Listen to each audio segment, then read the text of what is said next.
রাজবাড়ীর বৈষম্য বিরোধী ছাত্র আন্দোলনের সেই সব রাজপথের লড়াকু সৈনিকেরা যারা রাজপথে তাজা রক্ত দিয়ে এই স্বাধীনতা অর্জন করেছে, সেই সব সোনার ছেলেরা এবং মেয়েরা তারা আজকে রাজবাড়ির যে পুলিশ প্রশাসনকে তারা ফুল দিয়ে শুভেচ্ছা জানাবেন এবং তারা পুলিশের প্রতি যে ভালোবাসা এবং সহমর্মিতার সেই হাত বাড়িয়ে দেওয়ার জন্য আজ তারা রাজবাড়ির বড়পুলে সমবেত হয়েছেন।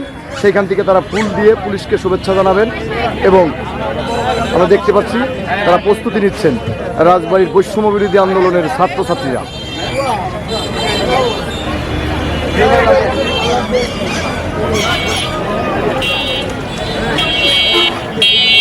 আমরা রয়েছি এখন রাজবাড়ির বড়পুল এলাকায়। বড়পুল এলাকায় দেখা যাচ্ছে পুলিশ ট্রাফিকের দায়িত্ব পালন করছেন। এদিকে আমরা দেখছি যে পুলিশের সার্জেন্ট দাঁড়িয়ে রয়েছেন। এখানে তারা তাদের নিয়মিত যে কার্যক্রমগুলো ছিল সেই কার্যক্রমগুলো তারা পরিচালনা করছেন। পুলিশের যে ধারাবাহিক যে কাজ থাকে প্রতিদিন, সেই কাজ তারা সঠিকভাবে এই যে দেখতে পাচ্ছেন আপনারা তারা পালন করছেন। ওইখানে দেখতেছি আমি একজন বৃদ্ধ লোককে গাড়িতে উঠিয়ে দিচ্ছেন পুলিশ। একজন বৃদ্ধ লোককে আমরা দেখতে পাচ্ছি, একজন বৃদ্ধ লোককে তিনি এই ট্রাফিক পুলিশের সদস্য, তিনি এইভাবে গাড়িতে উঠিয়ে দিলেন। আমরা দেখতে পাচ্ছি পুলিশ যে তার নিয়মিত কার্যক্রম প্রতিদিন পরিচালনা করেন তারই একটি উদাহরণ, আমরা জ্বলন্ত উদাহরণ দেখতে পারলাম এইমাত্র। ভাই আপনার নাম? জয়নাল। আপনি ট্রাফিক পুলিশের সদস্য? যে আপনি এই যে একজন বৃদ্ধকে গাড়িতে উঠিয়ে দিলেন দেখলাম, আপনাদের কি এইটা এরকম মানবিক কাজকে আপনারা সবসময় করেন? জি জি জি, ধন্যবাদ। দায়িত্ব পালন করছেন সঠিকভাবে। জি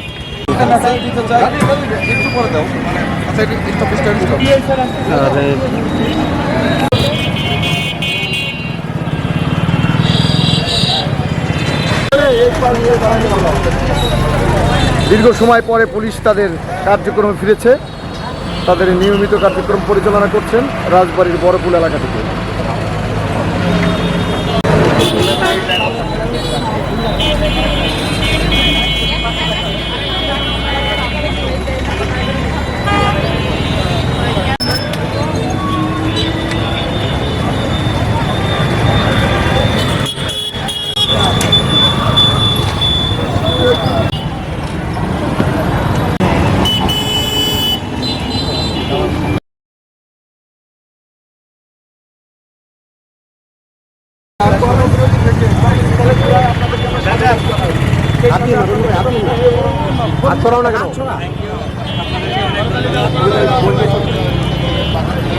সবাই এক একজনকে এক একটা করে দাও, আর আপনাদেরকে একটা মেসেজ দেবো, আমরা পূর্ব আসলে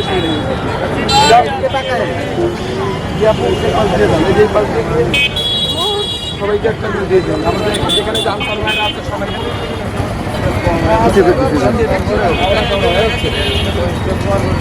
আমরা আর একটু পিছায় না, একটু ধরবে। পিছাও পিছাও পিছাও, এই সব পিছাও।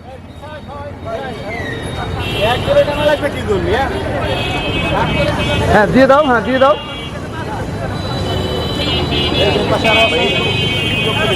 এই যে নাও, উচ্চতর দপ্তর সুবিধা ওদের সাথে একটু দাঁড়া, তাদের সাথে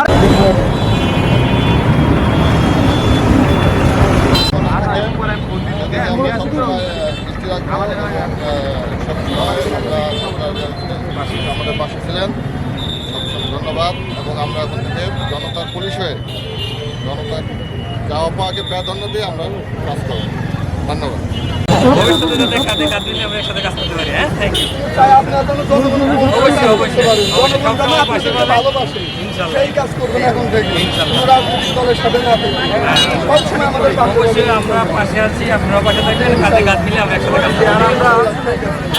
আমাদের পরবর্তীতে ছাত্র সমাজের পক্ষ থেকে একটা মেসেজ দিতে চাই, সেটা হচ্ছে যে আমাদের মধ্যে যে বৈষম্য ছিল, আমরা তো বৈষম্যের বিরুদ্ধেই আন্দোলন করেছি।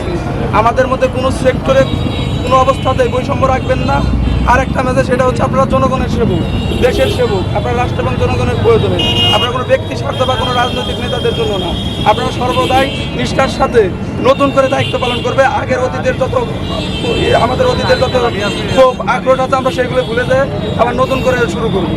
ইনশাল্লাহ আমরা সুন্দর একটা বাংলাদেশ চাই, যেটা হবে বাংলাদেশ পুরো বাংলাদেশের একটা পরিবার। আমরা পরিবারের মতো সবাই থাকতে চাই। ধন্যবাদ সবাইকে। Thank you.